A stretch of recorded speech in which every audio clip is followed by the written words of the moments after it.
RCF.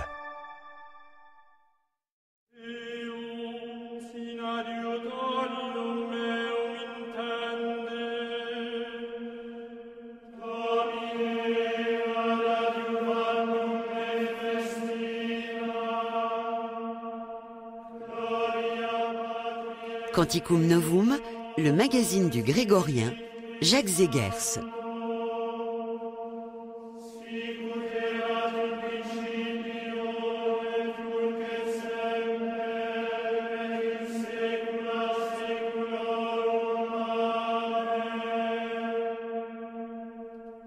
Bonjour et bienvenue dans cette émission produite par l'Académie de chant grégorien de Belgique et au cours de laquelle nous écouterons quelques pièces de ce qu'on appelle l'ordinaire de la messe. Il s'agit des pièces qui sont chantées lors de chaque célébration, le Kyrie, le Sanctus et l'Agnus Dei, et lors du dimanche et des grandes fêtes, le Gloria, auquel il faut également ajouter le Credo, chanté chaque dimanche. Dans le livre graduel publié par l'abbaye de Solesmes, on compte 18 Kyriés et 6 Credos, auxquels s'ajoute une série de Kyriés ad libitum, c'est-à-dire au choix. Les paroles étant toujours les mêmes, les chorales peuvent choisir librement. Toutefois, la tradition assigne certains ordinaires à certaines circonstances, par exemple le Kyrie numéro 1 pour le temps pascal, le Kyrie 17 pendant le carême et l'Avent, ou encore le Kyrie 9 et le Kyrie 10 pour les fêtes de la Vierge. Nous avons choisi pour aujourd'hui quelques pièces de l'ordinaire qui ne sont pas chantées très souvent et donc peu connues. Commençons par le Kyrie 3 ad libitum, composé sur une très belle mélodie. Il est interprété par la Schola Monachensis, autrement dit, la Schola de Munich, sous la direction de Johannes Goeschel.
Après un Kyrie ad libitum, nous vous proposons le Kyrie 3 ordinaire cette fois, mais avec ce qu'on appelle un trope.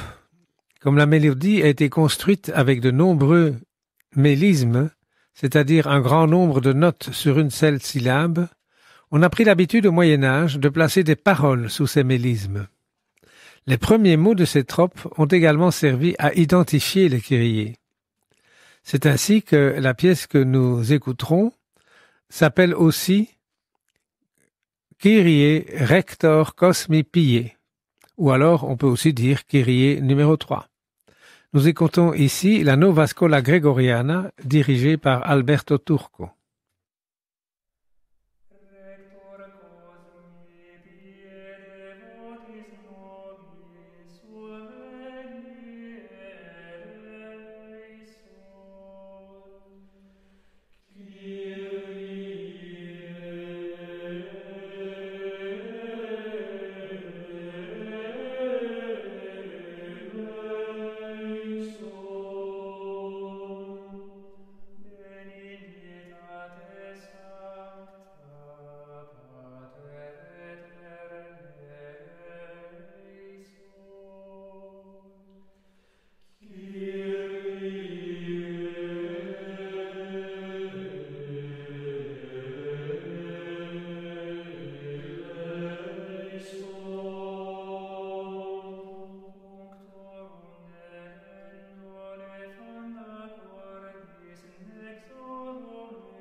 Vous avez entendu le Kyrie 3 avec son trop.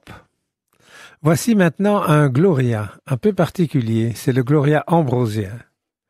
Dans les premiers siècles, divers répertoires locaux se sont formés dans les différentes régions d'Europe. Ainsi, le romain à Rome, le gallican en Gaule, le visigothique en Espagne, ou encore l'ambrosien dans le diocèse de Milan. Le nom de ce répertoire a été emprunté à saint Ambroise, qui était évêque de Milan. Alors que la plupart des répertoires locaux ont fait place au chant grégorien, qui était une sorte de mélange entre le romain et le gallican, le chant ambrosien est encore chanté aujourd'hui dans le diocèse de Milan.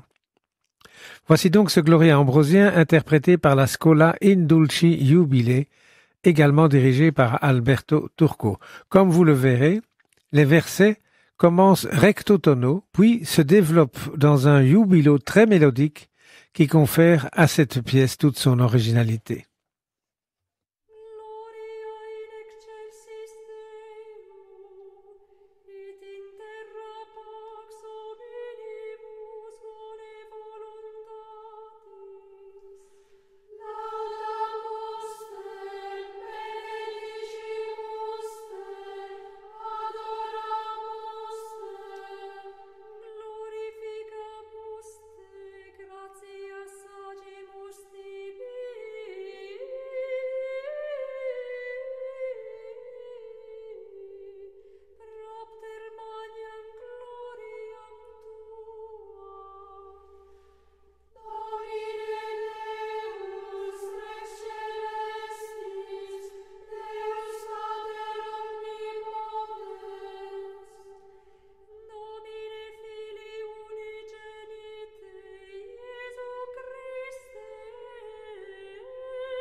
C'était le Gloria ambrosien. Nous écouterons maintenant deux versions du Credo qui sont rarement chantées dans les paroisses. Celui qui est chanté le plus couramment est le Credo numéro 3. C'est évidemment une question de goût, mais à notre avis, ce n'est pas le plus beau.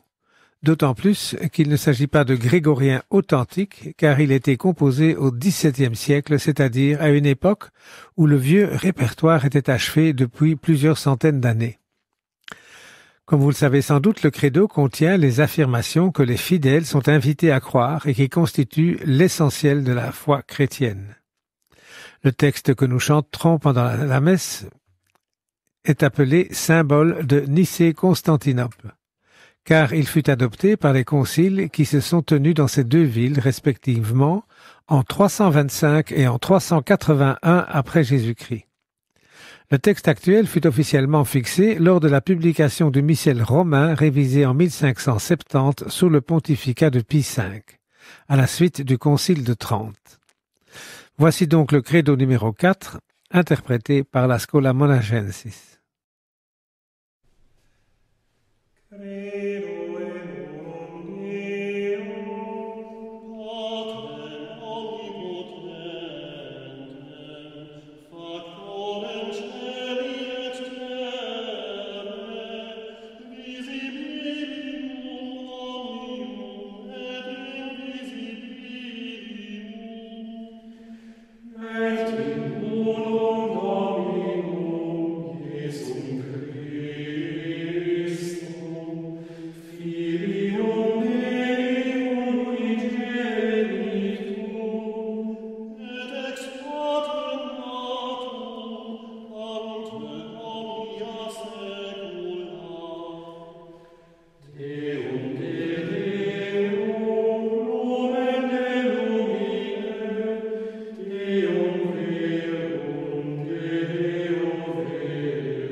Après avoir écouté le credo numéro 4, et pour clôturer cette émission, voici le credo numéro 5, toujours interprété par la Schola Monacensis sous la direction de Johannes Göschel.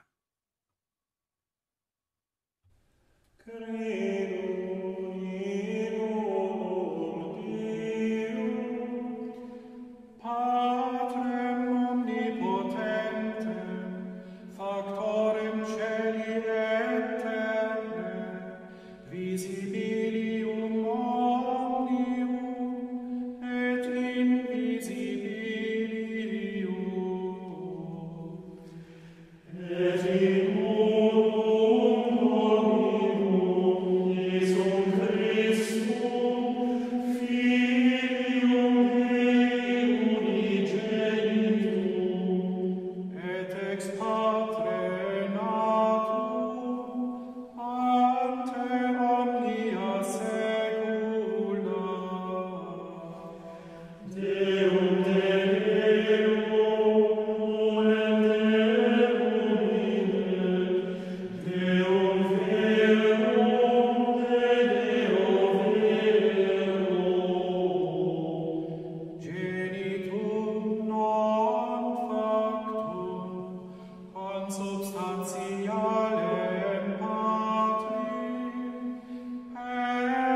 Le credo numéro 5 clôturait cette émission produite par l'Académie de chant grégorien de Belgique.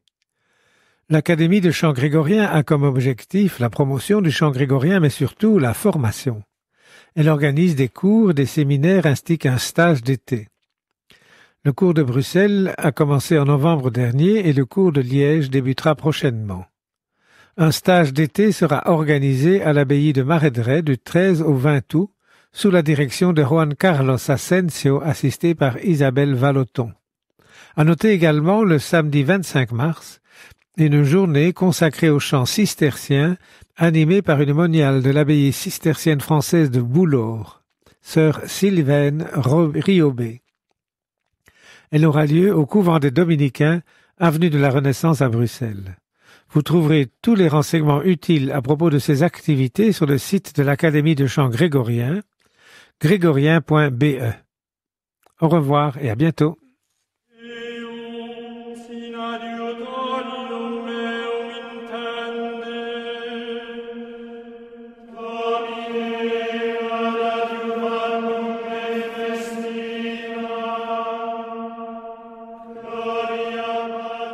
Canticum Novum, le magazine du Grégorien, Jacques Zegers.